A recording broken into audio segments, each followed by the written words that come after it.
ಇದು ಯಾವಾಗ ಈ ಲಾಕ್ಡೌನ್ ಎಲ್ಲ ಆದ ಸಂದರ್ಭದಲ್ಲಿ ನಮ್ಮ ಲೈಫ್ ಸ್ಟೈಲ್ ಕೂಡ ಸ್ವಲ್ಪ ಚೇಂಜ್ ಆಯಿತು.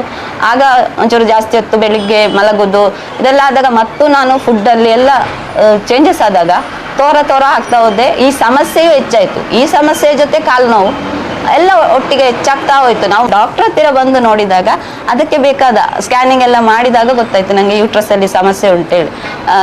ಅದನ್ನು ಟೆಸ್ಟ್ ಮಾಡಿದ ನಂತರವೇ ಗೊತ್ತಾದದ್ದು. ನನಗೆ 1 ವರ್ಷದ ಟ್ರೀಟ್ಮೆಂಟ್ ಮಾಡಿಸಿದ್ದಾರೆ.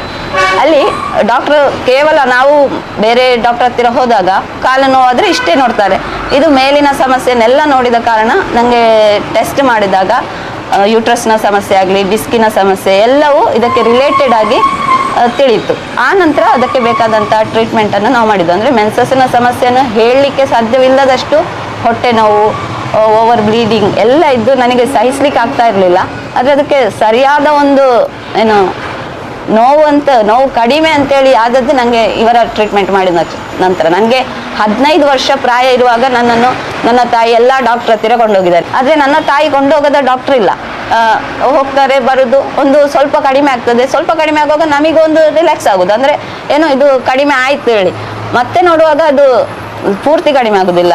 ಹಾಗಾಗಿ ಯಾವಾಗ ನಾವು ಡಾಕ್ಟರ್ ಹತ್ತಿರ ಬಂದ್ವಿಯೋ ಆ ನಂತರವೇ ನನಗೆ ಮೆನ್ಸಸ್ಸಿನ ಸಮಸ್ಯೆ ಅನ್ನೋದು ಪೂರ್ತಿಯಾಗಿ ಕಡಿಮೆ ಆದದ್ದು.